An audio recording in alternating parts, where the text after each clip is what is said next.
கழக சிறுபான்மை அணியின் சார்பில், நல உரிமை பிரிவின் சார்பில் நடைபெறக்கூடிய இந்த இக்தார் நிகழ்ச்சிகளை கலந்து கொண்டு உங்கள் அனைவரையும் சந்திப்பதில் நான் மிகுந்த மகிழ்ச்சி அடைகிறேன். இந்த இனிய நிகழ்ச்சியை, இந்த இனிய விழாவை மிக சிறப்பாக ஏற்பாடு செஞ்சிருக்கக்கூடிய இந்த நிகழ்ச்சிக்கு தலைமையேற்றுள்ள அருமை சகோதரர் துறைமுகம் காஜா அவர்களையும், நன்றி உரை ஆற்ற இருக்கக்கூடிய அருமை தம்பி டாக்டர் சுபேர்கான் அவர்களையும் நான் மனதார பாராட்டுகிறேன், வாழ்த்துகிறேன். இருவருக்கும் என்னுடைய சார்பில் மட்டுமல்ல, திராவிட முன்னேற்ற கழகத்தின் சார்பில் என்னுடைய நெஞ்சார்ந்த நன்றியை நான் தெரிவித்துக் கொள்கிறேன். கண்ணியத்திற்குரிய காகிதமில்லத் அவர்களும், முத்தமிழறிஞர் தலைவர் கலைஞர் அவர்களும் சேர்ந்து இருக்கக்கூடிய புகைப்படத்தை வச்சு இந்த விழா அழைப்புதழை மிக சிறப்பாக வடிவமைச்சிருக்கிறாங்க. இதைவிட சிறப்பான, மிக பொருத்தமான படம் நிச்சயமாக அமையாது. இந்த படம் அவருடைய நட்பின் அடையாளமாக விளங்கிக் கொண்டிருக்கிறது. காலங்காலமா இன்ப துன்பங்கள்ல உறவா, நட்பா, உரிமைகளுக்கான குரலா திராவிட முன்னேற்ற கழகம் தான் நிற்குது என்பதற்கான அடையாளம் தான் இந்த புகைப்படம். தலைவர் கலைஞருக்குள் சிந்தனை மாற்றத்தை உருவாக்குனதுல தாருல் இஸ்லாம் இதழுக்கும் தாவூத் ஷாவுக்கும் பெரிய பங்கு இருக்கு.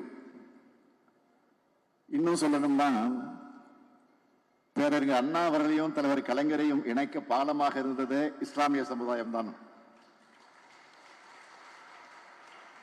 திருவாரூர்ல நடந்த மிலாது நபி விழாவில் தான் பேரறிஞர் அண்ணா அவர்களையும் தலைவர் கலைஞர் அவர்களும் முதலாக சந்திச்சுக்கிட்டாங்க. தலைவர் கலைஞரை பொறுத்த வரைக்கும் பார்த்தீங்கன்னா எத்தனையோ நண்பர்கள் இருப்பாங்க. அது குறிப்பா ஹசன் அப்துல் காதர், கருணை ஜமால், கவிஞர் காமு ஷெரீஃபோடு தலைவர் கலைஞருக்கு இப்படி உறுதுணையாக இருந்த இஸ்லாமியர்கள் பல நண்பர்கள் உண்டு. இது எல்லாத்துக்கும் மேல இன்னைக்கும் தலைவர் கலைஞருடைய புகழை சொல்லக்கூடிய கள்ளக்குடி கொண்ட கருணாநிதி வாழ்கவே என்ற பாட்டை பாடினவர் நம்முடைய நெஞ்சமெல்லாம் நிறைந்திருக்கக்கூடிய நாகூர் அனிபா அவர்கள், இசைமுரசு நாகூர் அனிபா அவர்கள். 1967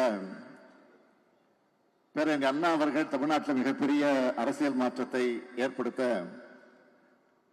அதற்கு தோள் கொடுத்து நின்றவர் கண்ணியத்திற்குரிய காகிதமில்லத்தவர்கள். முஸ்லிம் சமுதாயத்துக்கு நீங்க செஞ்ச உதவிக்கெல்லாம் என்னுடைய நன்றின்னு காகிதமில்லத்தவர்கள் கடைசி நேரத்தில் அவர் மறைவதற்கு முன்னால் தலைவர் கலைஞருடைய கையை பிடித்துக் கொண்டு சொன்னார். அவர் நன்றி சொன்னது அதுவரை செஞ்ச நன்மைக்காக மட்டுமல்ல, அதை விட அதிகமான நன்மைகளை தொடர்ந்து முதலமைச்சர் பொறுப்பில் இருக்கக்கூடிய கலைஞர் அவர்கள் செஞ்சார். தலைவர் கலைஞருடைய சாதனையை நான் பட்டியலிடும்னா நேரம் இல்லை, அதனால் சுருக்கம் சொல்லுகிறேன். முதல் முறை ஆட்சிக்கு வந்ததும் மிலாது நபிக்கு அரசு விடுமுறை விட்டார். அதை அதிமுக அரசு ஆட்சிக்கு வந்ததும் ரத்து செஞ்சது. மீண்டும் ஆட்சிக்கு வந்த தலைவர் கலைஞர் அவர்கள் அந்த ரத்து செஞ்சு மீண்டும் பழையபடி மிலாது நபிக்கு அரசு விடுமுறை அறிவித்தார். உருது பேசும் முஸ்லிம்களை பிற்படுத்தப்பட்ட பட்டியல்ல சேர்த்தார். சிறுபான்மையினர் நல ஆணையத்தை தொடங்கினார். வக்பாரிய சொத்துக்களை பராமரிக்க முதலாக மானியம் வழங்கினார். தமிழ்நாடு சிறுபான்மையினர் பொருளாதார மேம்பாட்டுக் கழகம் தொடங்கினார். உருது அகாடமி தொடங்கினார். காகிதமில்லத் மணிமண்டபம் கட்ட நிதி ஒதுக்கி இடம் ஒதுக்கினார். பிற்படுத்தப்பட்ட இடஒதுக்கீட்டில் இஸ்லாமியர்களுக்கு 3.5 இடஒதுக்கீடு, உள்ஒதுக்கீடு கொடுத்தார். காகிதமில்லத் மகளிர் கல்லூரியை உருவாக்கினார். காகிதமில்லத் ஆண்கள் கல்லூரிக்கு இடம் வழங்கினார். இப்படி சொல்லிக்கிட்டே போகலாம். தலைவர் கலைஞரை பொறுத்த வரைக்கும் இஸ்லாமியர்கள் வேறு தான் வேறு எப்போதும் நினைச்சதில்லை. எனக்கு நன்றி சொல்லி உங்ககிட்ட இருந்து என்ன பிரிச்சுடாதீங்கன்னு அவர் அடிக்கடி சொல்லியிருக்கிறார். அவருடைய வழித்தடத்தில் தான் நம்முடைய இன்றைய திராவிட மாத ஆட்சியும் செயல்பட்டுக் கொண்டிருக்கிறது. சிறுபான்மையினருடைய சமூக பொருளாதார கல்வி நிலைகளை மேம்படுத்த பல்வேறு திட்டங்களை கடந்த 4 ஆண்டு ஆட்சியில சிறப்பா நாம செஞ்சுக்கிட்டு இருக்கிறோம். அண்மையில கூட தமிழ்நாடு ஆட்சி இல்லம் கட்டப்படும் அறிவிச்சிருக்கிறோம்.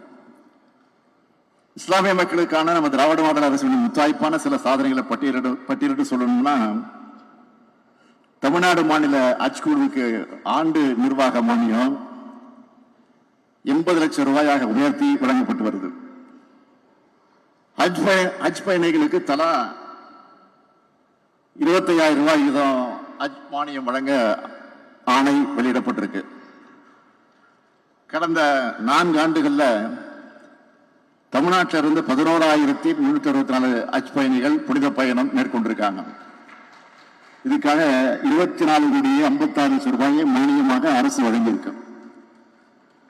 தமிழ்நாடு சிறுபான்மையினர் பொருளாதார மேம்பாட்டுக் கழகம் மூலம் கடந்த 4 ஆண்டுகள்ல 31,625 பயனாளிகளுக்கு 207 கோடி ரூபாய்க்கு கடன்கள் வழங்கப்பட்டிருக்கு. சிறுபான்மையின மக்கள் பயன்பெற பல்வேறு நலத்திட்டங்களுக்கு கடந்த 4 ஆண்டுகள்ல 405 கோடி ரூபாய் அரசு நிதி தரப்பட்டிருக்கு. சிறுபான்மையின கிராமப்புற பெண் குழந்தைகளோட கல்வியை ஊக்குவிக்க 76,663 மாணவியருக்கு 4,82 லட்சம் ரூபாய் ஊக்கத்தொகை வழங்கப்பட்டிருக்கு. ஒன்றிய அரசு சிறுபான்மையின மாணவ மாணவியருக்கு வழங்கி வந்த கல்வி உதவித்தொகை நிறுத்திடுச்சு. எனவே மாநில அரசு இந்த ஆண்டு முதல் 1 முதல் 8ஆம் வகுப்பு வரை அரசு மற்றும் அரசு உதவி பெறக்கூடிய பள்ளிகளில் பயிலக்கூடிய முஸ்லீம் மாணவிகளுக்கு 1000 ரூபாய் கல்வி உதவித்தொகையை வழங்கி கொண்டிருக்க. வக்வாரிய மூலம் வழங்கக்கூடிய 12,17 லட்சம் ரூபாய் ஒதுக்கீடு செஞ்சிருக்கிறோம். இந்த திட்டத்தின் கீழ்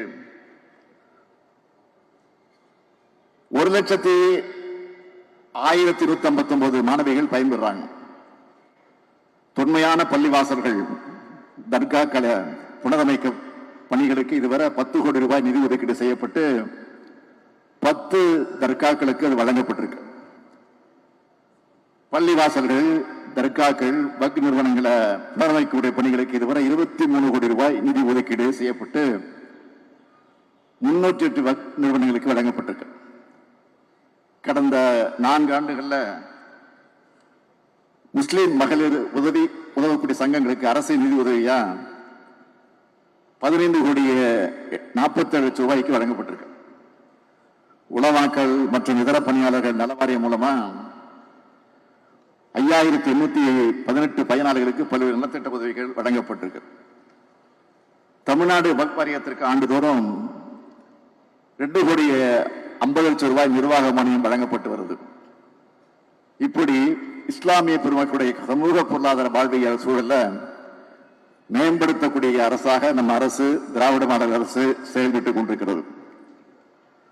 அரசியல் ரீதியா அச்சுறுத்தல் வருகிற போதெல்லாம் இஸ்லாமியர்களை காக்கக்கூடிய அரணாக திராவிட முன்னேற்ற கழகம் செயல்பட்டுக் கொண்டிருக்கிறது.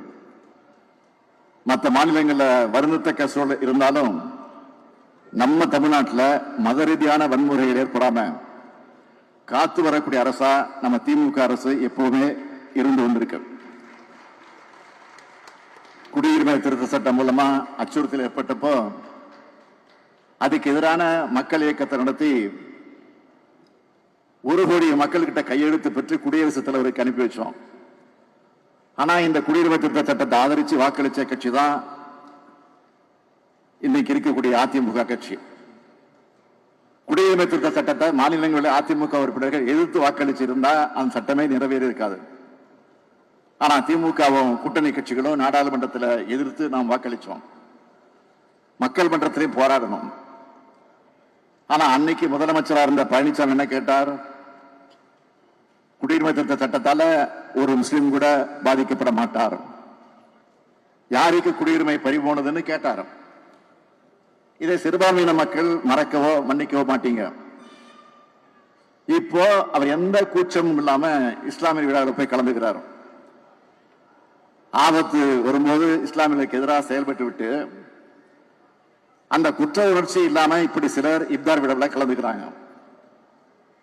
பொது சிவில் சட்டத்துக்கு எதிராகவும் இது மனித உரிமையை பறிக்குதுன்னு மத்திய சட்ட ஆணையத்துக்கு கடிதம் அனுப்புறது திமுக தான். இப்போ கூட வக்வாரிய சட்ட திருத்த மசோதா இந்திய அளவில் பேசும் பொருளாக இருக்கு.